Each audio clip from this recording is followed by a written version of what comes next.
So hello everyone, welcome to our YouTube channel of unique tutorial. तो आज का lecture again मैं लेकर आई मेरे 12th स्टैंडर्ड के लिए। जैसे मैंने अपने लास्ट लेक्चर में वेटेज ऑलरेडी शेयर कर दिया था आप लोगों के लिए कि आपको स्टडीज करनी है, कैसे करनी है, क्या करनी है, वो सारी चीजें। चैप्टर नंबर 1 के अंदर एक जो क्वेश्चन है, ये इंट्रोडक्शन चैप्टर है। तो मोस्टली मैंने सोचा था कि जो सबसे हाई वेटेज चैप्टर है चैप्टर नंबर 4 में उससे स्टार्ट करूंगी। देन आई डिसाइडेड कि पहले चैप्टर में आपका इंट्रोडक्शन पार्ट अगर क्लियर रहेगा तो first chapter is kind of introduction part, तो वो क्लियर होगा, then we can move to the chapter number 4। तो फर्स्ट चैप्टर जो आज का आपके लेके आई ऑर्गेनाइजेशन ऑफ कॉमर्स का, and the first chapter is principles of management. Simple word में बोलूं तो इस चैप्टर के अंदर मिनिमम 4 आंसर्स है आपके लिए, जिसमें से एक नेचर, फिर उसके बाद आपके इंपॉर्टेंस और सिग्निफिकेंस दोनों का मतलब सेम ही होता है। देन आपके प्रिंसिपल, जो चैप्टर का एक्चुअल नाम है प्रिंसिपल ऑफ मैनेजमेंट। फिर दो ऐसे मेन प्रिंसिपल्स आपको दिए गए जो अलग अलग राइटर्स ने, अलग अलग इकोनॉमिस्ट ने अपने हिसाब से दिया है, तो फिर वो हम लोग उसके अंदर देखेंगे। स्टार्ट करते हैं सबसे पहले चैप्टर के, अब बिना लेट के चैप्टर की तरफ आते हैं और स्टार्ट करते हैं एक बार से मेन चैप्टर की तरफ।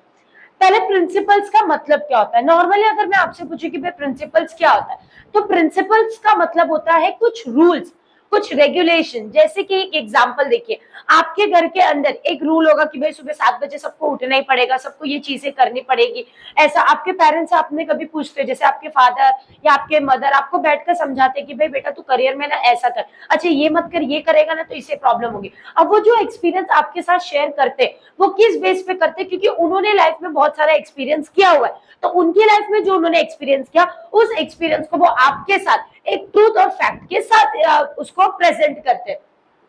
तो प्रिंसिपल का मतलब क्या होता है? Principle is defined as a fundamental truth.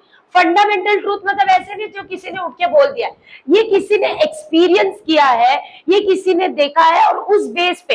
Example मैंने मेरे लाइफ में देखा कि भाई अगर मैं ये गलती करती हूँ, अगर मैंने गलती से बाहर के खाने बहुत खाती थी, मेरे इंटेस्टाइन बहुत डिस्टर्ब हो गए, मुझे बहुत से डिजीज हो गए, तो अब जो भी पर्सन बाहर का खाना खाएगा मैं बोलूंगी भाई तू मत खा, नहीं तो ये तेरे भी तकलीफ आएगी। अब मैं उसको मना कर रही हूँ। मैं क्यों मना कर रही हूँ? बिकॉज मैं बोल रही हूँ कि ये एक्चुअल में खराब होता है, बिकॉज ये चीज मैंने एक्सपीरियंस किया है। So that is the fundamental trait and proposition that serve the foundation for a system of belief और behaviour for a chain of reasoning. आप एग्जांपल देखो, आपको बोर्ड एग्जाम्स के लिए तैयारी करनी है, आपको बोर्ड एग्जाम्स के लिए बोला कि भाई ज्यादा से ज्यादा प्रैक्टिस पेपर सॉल्व करो, लास्ट 5 इयर्स के पेपर सॉल्व करो, जितना हो सके आप आंसर्स के शॉर्ट में पॉइंट्स बनाते जाओ। अब ये सारी जो चीज हम बता रहे, ये एक सिस्टम बता रहे, एक बिलीफ हो रहा है, किस लिए? चेन ऑफ रीजनिंग, कि भाई आपको वो आपका पार्ट अचीव करना है, आपको वो स्कोर करना है, इसके लिए ये चीज फॉलो करो, ठीक है। उसके बाद नेक्स्ट स्टार्ट करते हैं नेचर। अब देखो बोर्ड एग्जाम्स में कुछ ऐसे वर्ड्स होते हैं जो चेंज होते हैं।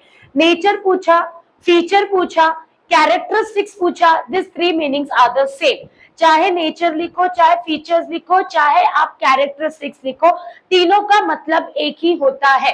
अब आंसर्स बाय हार्ट करने के लिए हमेशा याद रखना एक शॉर्ट पॉइंट्स होता है जो इसमें भी मैं बताऊंगी, उसको जरूर लेना। पहले एक्सप्लेनेशन समझ लेते। प्रिंसिपल ऑफ मैनेजमेंट उन्होंने क्या बोला है? फर्स्ट बोला दैट इज यूनिवर्सल, हर जगह अप्लाई होता है। मंचूरियन खाने से पेट खराब होता ही होता है, ये कोई अलग कंट्री नहीं बोले कि अरे नहीं हमारा मंचूरियन खाने से पेट खराब नहीं होगा। मंचूरियन खाने से पेट खराब होता है। यूनिवर्सल एप्लीकेशन मतलब मैनेजमेंट को अच्छा चलाने के लिए जो रूल्स बनाए गए हैं वो मैं चाहे बड़ी कंपनी हो चाहे छोटी कंपनी हो, हम हर जगह उसको अप्लाई कर सकते हैं। इडली बनाने के लिए सेम पेस्ट चाहिए, चटनी बनाने के लिए नारियल, नारियल की चटनी बनाना है तो हर कोई इंसान नारियल यूज करेगा उसके अंदर, तो वो क्या हो गया? फिक्स है कि भाई ये चीज तो इसमें आती है। जनरल गाइडलाइंस होती है। अब मुकेश अंबानी एंड अनिल अंबानी क्या है? दोनों है ब्रदर, ठीक है। धीरूभाई अंबानी की जब डेथ हो गई तो डेथ होने के बाद क्या हुआ कि जो सारा का सारा प्रॉपर्टी था वो दोनों भाइयों में डिवाइड हो गया। अब डिवाइड होने के बाद दोनों को ऑलमोस्ट दिया गया। अगर आप एक्चुअल में देखोगे तो ज्यादा बड़े बड़े सेक्टर्स जो थे वो उठाया किसने था? अनिल अंबानी ने उठाया था। बट उसके बाद दोनों साथ में चलना स्टार्ट हुए। बट अगर आप देखोगे तो आज अनिल अंबानी खरबों रुपए के डेप्ट में और मुकेश अंबानी प्रॉफिटेबल है। तो आज अगर हम कोई भी आज एक पर्सन पूछेगा कि भाई सक्सेसफुल आप इतना कैसे हुए, तो क्या आप अनिल अंबानी का इंटरव्यू लोगे क्या? नहीं ना, दोनों ने बिजनेस में साथ में स्टार्ट किया, लेकिन जो गाइडलाइंस दी गई, अब इन्होंने कैसे किया हम वो सुनेंगे, अरे हाँ इन्होंने ऐसे किया था तभी सक्सेसफुल हुए, तो हमें भी करना है। अब वो जैसा कर रहे हैं वैसा ही करना है, ऐसा फिक्स नहीं होता है। एक वर्ड यूज किया है, दैट इज नॉट रिगिड, मतलब फिक्स नहीं है कि यही रूल्स करना है। जैसे आपको बोर्ड एग्जाम्स में पढ़ना है, अब बोर्ड एग्जाम में आपको स्कोर करना है, मैंने बोला आप ये चीज करिए, बोर्ड एग्जाम में आपको फायदा होगा। So basically I am providing with the guidelines. अगर मैं बोलती हूँ ये एग्जाम में आएगा आंसर, तो मैं गाइडलाइंस दे रही हूँ, ये फिक्स नहीं है कि मैंने बोल दिया मतलब आएगा ही आएगा। ये गाइडलाइंस है, गाइडलाइंस दी जाती है on the basis of their experience. तो भाई मेरा एक्सपीरियंस है कि हाँ ये आ सकता है, उस बेस पे हमने बता दिया। Principle are form by the practice and experiment. मैंने जैसे बोला, अगर मैं एक होते ना हमारे बहुत सारे ऐसे घर के आसपास पड़ोसी और घर के अंदर हमारे मामा और फूफा मौसा होते जो लाइफ में किए कुछ नहीं रहते, लेकिन हमें बहुत कुछ सिखाएंगे। तो अगर आपको कोई सिखा रहा है तो देखिए भाई उस बंदे ने कहा क्या अचीव करके रखा है। अगर उसने सच में कुछ अचीव किया है तो वो जो बोल रहा है उसके बात में दम होगा। क्योंकि अगर कोई चीज मैं आपको बता रही हूँ कि भाई देखो इस आंसर को ना ऐसे लिखना, नहीं तो आपके मार्क्स कटेंगे, ये किस बेस पे बोल रही हूँ? क्योंकि मैंने प्रैक्टिस की है, मैंने इस चीज को देखा है, मैं टीचिंग कर रही हूँ, मेरा एक्सपीरियंस है इस चीज में, उस बेस पे मैं बोलती हूँ। तो जो भी प्रिंसिपल्स बनते कि भाई अच्छा बिजनेस आपको करना है तो ये चीज कीजिए, वो तभी बनता है जब उस पर्सन ने प्रैक्टिस किया, एक्सपेरिमेंट किया, तब जाकर वो रूल्स फॉर्म होते हैं। नेक्स्ट आता है फ्लेक्सिबिलिटी। फ्लेक्सिबिलिटी मतलब क्या? एक टाइम पे समझो मॉडर्न, पहले के टाइम पे अगर कोई भी बिजनेस करता था तो बिजनेस करने के लिए उसका एडवर्टाइजमेंट का तरीका क्या होता था? वो घर घर में जाकर पैम्पलेट्स देते थे, बड़े बड़े बैनर्स लगाते थे।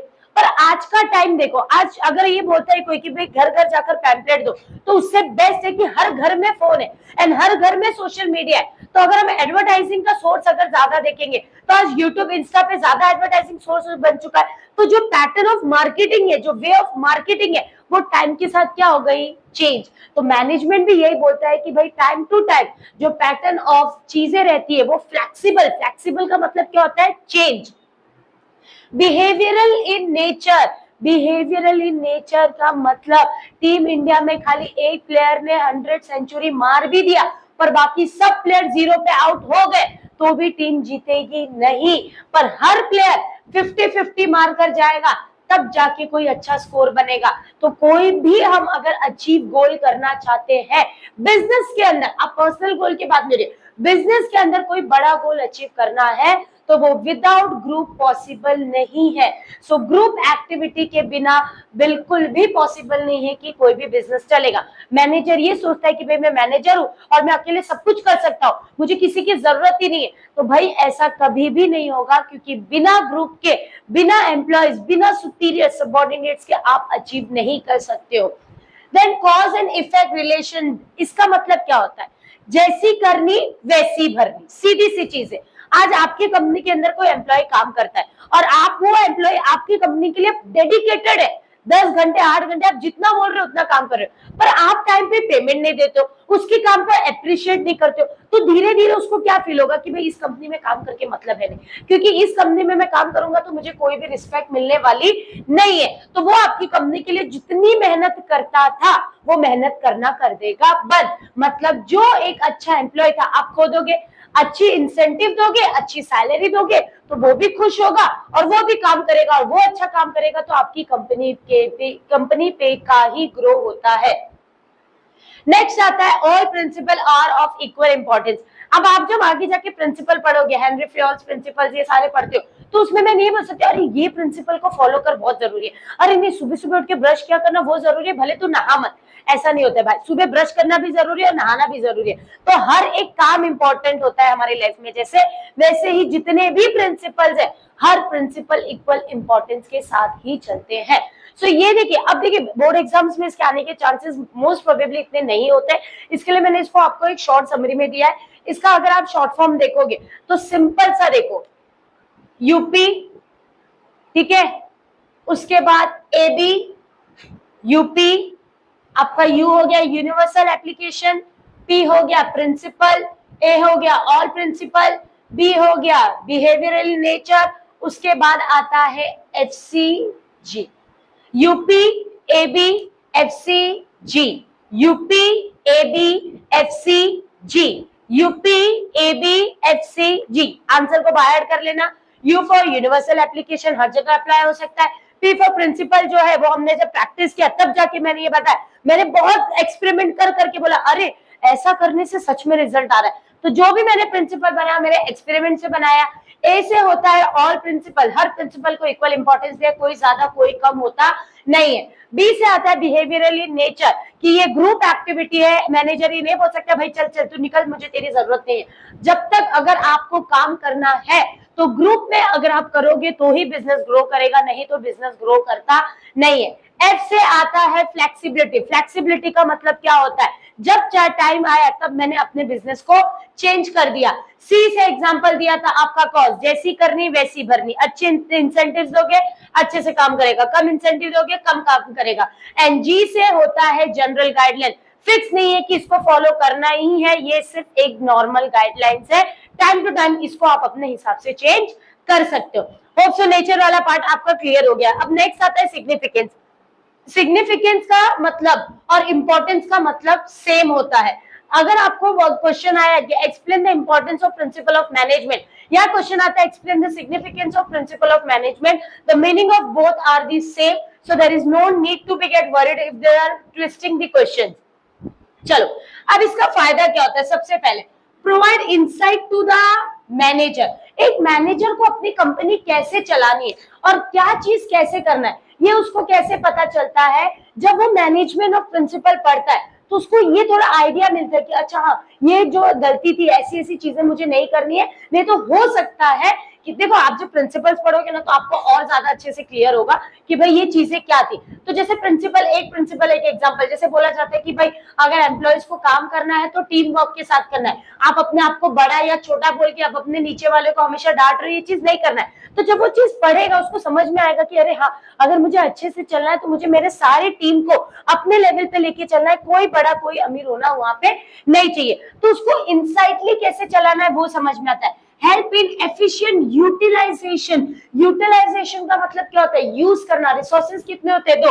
फिजिकल का मतलब क्या, अभी जैसे मेरे क्लासेस है, क्लासेस के अंदर हमारा फिजिकल रिसोर्सेज क्या है, बेंच है, फैन है, बोर्ड है। अब मुझे इसको कितना यूज करके क्या क्या करना है वो होता है फिजिकल। ह्यूमन रिसोर्सेज, मेरे जो यहाँ पे टीचर्स काम कर रहे हैं, जो हमारे स्टाफ है, वो हमारे कौन से रिसोर्सेज है, ह्यूमन। तो मेरे मैनेजमेंट के अंदर एज अ मैनेजर मेरे पास ये टीचर्स अच्छे और मुझे इनसे अच्छे से काम करवा कर लेना है, वो मुझे समझाते हैं by the principal of management.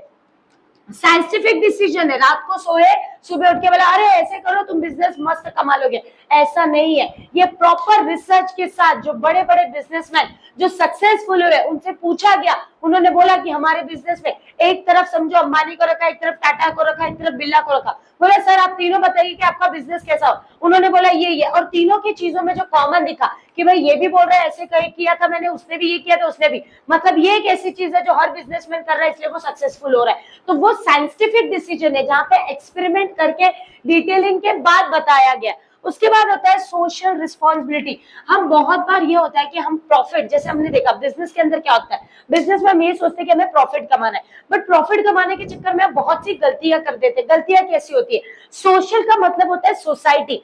आप जो कंज्यूमर को दोगे, प्रोडक्ट दोगे, सर्विस दोगे, जो भी आप दोगे, कोई प्रोडक्ट देने वाले होटल मैनेजमेंट वाले आएंगे तो वो सर्विस देंगे, तो जो भी आप चीजें प्रोडक्ट दोगे वो सही क्वालिटी होनी चाहिए, सही क्वांटिटी होनी चाहिए, उसके अंदर कोई भी फेक एडवर्टीजमेंट नहीं होना चाहिए। जैसे मैंने एक बार आप लोगों को बताया था फेयर एंड लवली का, आप एग्जांपल ले सकते हो कि फेयर एंड लवली के अंदर जो फेयर वर्ड यूज किया जाता था उसके अगेंस्ट फिर एक्शन लिया गया था, जिसके बाद उसका नाम चेंज करके ग्लो एंड लवली किया गया था। तो इस तरीके की फेकिनिज्म्स आप नहीं कर सकते हो अपने प्रोडक्ट्स के अंदर। तो सोसाइटी के आप प्रॉफिट कमाओ, अपनी कंपनी चलाओ, लेकिन आपको अपनी कंपनी चलाने के साथ साथ आपको सोसाइटी के लिए अच्छा करना है, उनको अच्छे प्रोडक्ट देने हैं, सही सर्विस देनी है, वो समझाता है। एनकरेज द R&D, और टाइम टू टाइम चेंज हो रहा है। जैसे अगर एक एग्जांपल देखो R&D का, अगर आप बेस्ट एग्जांपल अगर देखना चाहते हो तो जैसे मैंने अभी आपको मार्केटिंग का एग्जांपल बताया कि पहले के टाइम पे जो मार्केटिंग होती थी वो कैसे होती थी, पैम्पलेट दे के डिस्ट्रीब्यूट करते थे, फिर उनके घर में जाते थे। अब क्या हो गया, रिसर्च हुआ, डेवलपमेंट देखा कि अरे नहीं, इस तरीके से करने की जरूरत नहीं है, अब तो सबसे बेस्ट वे सोशल मीडिया है। तो आज के जितने भी प्रोडक्ट्स, जितनी भी कंपनी है, वो क्या करती है, ज्यादा से ज्यादा एडवर्टीजमेंट सोशल मीडिया के थ्रू करती है, वहां पे अपना हाई पेमेंट देती है। रीजन क्या है, क्योंकि उन्हें पता है कि हम ज्यादा से ज्यादा पब्लिक को वहां से उठाकर कवर कर सकते हैं। उसके बाद होता है कोऑर्डिनेट एंड कंट्रोल। सबसे बड़ी चीज, आप जब एक मैनेजमेंट लेकर चल रहे हो तो आपके पास 10 लोग है, 100 है, 1000 है, 10,000 है, पर आपको सबको साथ में लेकर और सबको कंट्रोल में कर कर चलना है। तो ये सबसे बड़ा टास्क होता है कि पहले एक टॉप लेवल, देखो 3 लेवल होते हैं, एक होता है top, middle and lower. Top पे कौन होता है, जो कंपनी के सीईओ रहते हैं, बोर्ड ऑफ डायरेक्टर होते हैं। मिडल में कौन आते हैं, वहां के जनरल मैनेजर आ गए, मैनेजर आ गए, ये सब। और लोअर में कौन होते हैं, एम्प्लॉइज, जो फैक्ट्रीज में काम करते हैं। अब अगर इन तीनों के बीच में कोऑर्डिनेशन अच्छा है, पर अगर टॉप वाला हमेशा इसके ऊपर डांट ही रहा है, वो फ्रस्ट्रेशन लोअर के ऊपर निकाल रहा है, वो कंपनी कभी भी नहीं आगे बढ़ेगी। पर तीनों के अंदर एक सही कोऑर्डिनेशन है कि टॉप वाले को कुछ करना है, वो मिडल वाले से बात करता है, मिडल वाले को कुछ करना है, वो लोअर वाले से बात कर रहा है। तो अगर वो सही कोऑर्डिनेशन जाता है, सही कंट्रोलिंग जाता है कि भाई टॉप वाला मिडल से बात करेगा, मिडल वाला लोअर से बात करेगा, साल में एक बार कभी जरूरत पड़ी तभी टॉप लोअर के पास आएगा, नहीं तो उसकी जरूरत होनी नहीं चाहिए। ये इनको सही तरीके से कंट्रोल करे, ये इनको सही तरीके से कंट्रोल करे, तब जाके कोई कंपनी ग्रो करती है। उसके बाद आता है डेवलप ऑब्जेक्टिव अप्रोच। ऑब्जेक्टिव क्या होता है, मेरा एम, मेरा लक्ष्य क्या है कि भाई मुझे ये अचीव करना है, मुझे ये लेकर जाना है, मुझे इस चीज के अंदर पीछे नहीं जाना है। तो वो उसके लिए डेवलप करता है कि भाई हमारा ऑब्जेक्टिव ये है, हमारा एम ये है कि मुझे क्या करना है। मेरी कंपनी को गोल है कि मुझे मेरी कंपनी को आगे बढ़ाना है। अगर मुझे मेरी कंपनी को आगे बढ़ाना है तो कौन कौन सी चीजें फॉलो करनी है, ये जरूरी है।